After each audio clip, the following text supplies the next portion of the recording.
اللہ و رسولہ، اللہ اور اس کے رسول صلی اللہ علیہ وسلم سے آگے نہیں بڑھنا، نہ بات میں، نہ مشورے میں، نہ بیٹھنے میں، نہ اٹھنے میں، حتیٰ کہ نماز میں بھی نہیں۔ یہ سب احادیث کی کتب میں موجود ہے۔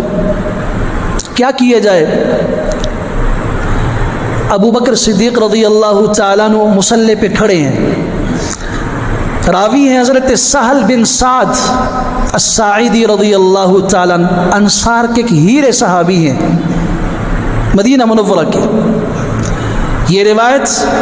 صحیح بخاری میں بھی ہے، صحیح مسلم میں بھی ہے، ابو داود میں بھی ہے اور سنن نسائی میں بھی ہے۔ سہل بن سعد کہتے ہیں قباء میں بنی عمرو بن عوف کے لوگوں کا جھگڑا ہو گیا، رسول اللہ صلی اللہ علیہ وسلم ان کے بیچ میں مصالحت کے لیے تشریف لے گئے، آنے میں تاخیر ہو گئی، نماز کا وقت ہو گیا، ہم سب انتظار کر رہے ہیں، آپ تشریف نہیں لائے، یہاں تک کہ اتنی تاخیر ہو گئی کہ نماز کے قضا کا وقت قریب ہو گیا۔ ابو بکر صدیق رضی اللہ تعالیٰ عنہ مصلی رسول صلی اللہ علیہ وسلم پہ مسجد نبوی میں تشریف لے آئے،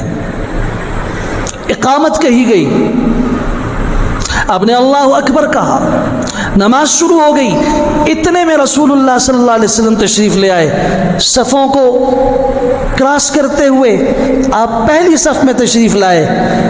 صحابہ کی آوازیں یوں تالیوں کی شکل میں بلند ہونا شروع ہوئیں،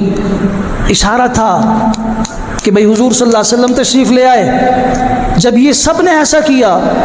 ابو بکر صدیق رضی اللہ تعالیٰ کو محسوس ہوا، آپ پیچھے ہٹنے لگے، رسول اللہ صلی اللہ علیہ وسلم نے اشارہ کیا کہ نہیں نماز جاری رکھیں، نہیں ابو بکر صدیق رضی اللہ عنہ پیچھے تشریف لائے، باقی نماز رسول اللہ صلی اللہ علیہ وسلم نے مکمل کی۔ نماز مکمل کرنے کے بعد ابو بکر صدیق رضی اللہ عنہ سے سوال کیا، ما منعک ان تثبت اذ امرتک، ابو بکر جب میں نے اشارہ کر دیا تھا، میں نے حکم دے دیا تھا، تو پھر کس چیز نے تجھے روکا کہ تو پیچھے ہٹ گیا؟